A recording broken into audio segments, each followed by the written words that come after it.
안녕하세요. 오늘은 M1 칩이 들어간 13인치 맥북 프로를 구경해 볼 건데요. 제가 구매한 거는 13인치 맥북 프로 기본형이고, 제가 왜 이걸 구매했냐면은 제가 기존에 2015년에 나온 15인치 맥북 프로의 최고 사양을 용량을 1테라 업그레이드해서 사용을 했었는데, 크롬으로 유튜브만 봐도 이륙을 하려는 소리 때문에 업그레이드의 필요성을 굉장히 느꼈고,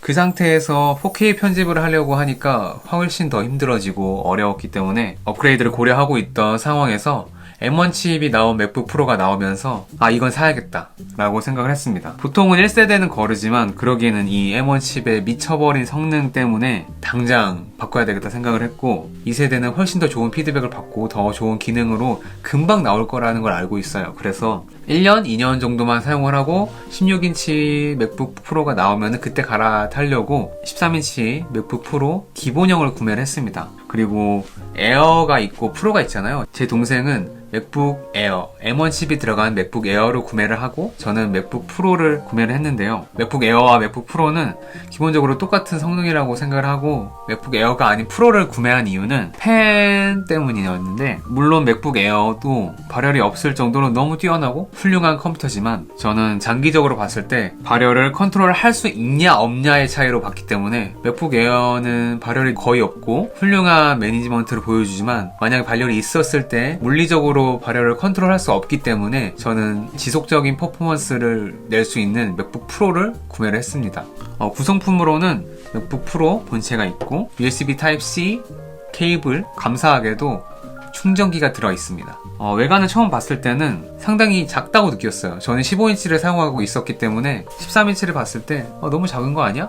라고 생각을 했는데, 막상 들어보고 사용을 해봤을 때 이 정도면 상당히 괜찮다라고 인상을 주었고, 제가 32인치 4K 모니터를 같이 사용을 하고 있기 때문에 그렇게 작다는 느낌은 받지 못했습니다.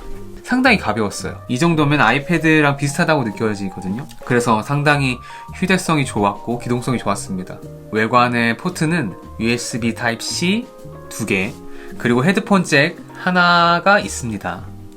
그래서 조금 아쉽지만, 그리고 열어보면은 상단에 에어와 다르게 터치바가 있고 끝에는 터치 ID 버튼이 있습니다.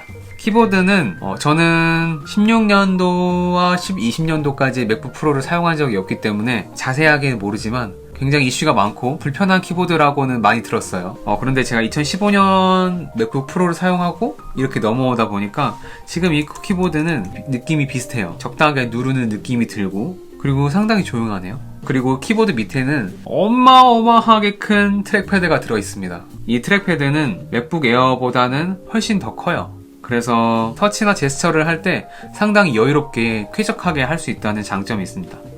그리고 제가 이 맥북 프로를 쓰면서 상당히 놀란 게 반응 속도였어요. 정말 이건 말도 안 되는 성능인데, 사파리를 여는 속도를 보면은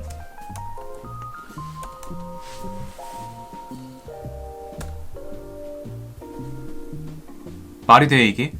이 말도 안 되는 속도가 여러분들 눈앞에서 벌어집니다. 그리고 파이널 컷 프로를 자주 사용을 하는데, 프록시나 옵티마이즈를 안 만들어도 그냥 오리지널 파일로 편집을 하더라도 어마어마하게 쾌적하고, 익스포트를 할 때도 어디 갔다 올 수가 없어요. 순식간에 익스포트가 되고.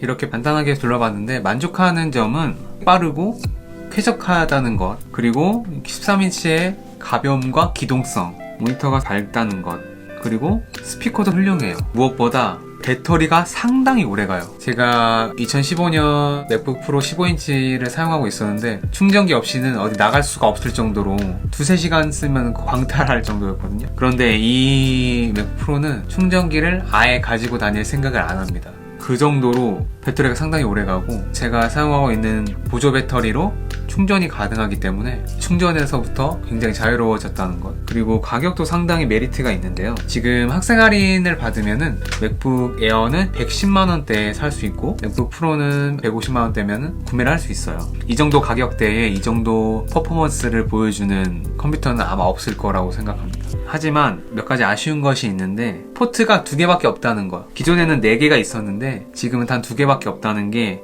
상당히 아쉽고 13인치도 뭐 만족하시는 분들이 있겠지만 아직까지 저는 기존에 사용했던 15인치가 상당히 마음에 들었고 그 정도 사이즈가 저에게 맞다고 생각을 했기 때문에 13인치는 아직은 작다고 느껴집니다. 1세대는 거른다는 말이 있듯이 분명히 더 좋고 더 크고 더 퍼포먼스가 뛰어난 맥이 빠르면 올해 늦어도 내년쯤에는 나올 텐데 1세대라서 아쉽다는 것. 이 M1 칩이 들어간 맥을 사실 분들에게 몇 가지 조언을 하고 싶은 게 있는데요. 맥을 사용하는 것이 처음이라면 그리고 랩탑을 고려하고 있다면 맥북 에어를 추천합니다. 사실 맥북 에어랑 프로랑 차이가 나는 것도 아니고 기본적인 스펙도 상당히 비슷하기 때문에 이 맥북 프로를 살 돈으로 맥북 에어를 구매하고 거기서 용량을 업그레이드 하던가 램을 업그레이드 해서 사용을 하는 게 훨씬 더 메리트 있다고 생각을 합니다. 제가 맥북 프로를 지금 사용을 하고 있는데 팬이 돌아가는 걸 한 번도 들어본 적이 없어요. 그 정도로 발열이 거의 나지 않고 어차피 이 포지션은 오래 사용할 포지션이 아니기 때문에 1, 2년 정도 사용할 생각이시면 차라리 에어를 사시고 업그레이드 해서 사용을 하시는 걸 추천드립니다. 맥북 프로는 이 정도로 구경해 보도록 하고 그러면 다음에 봐요. 빠잉.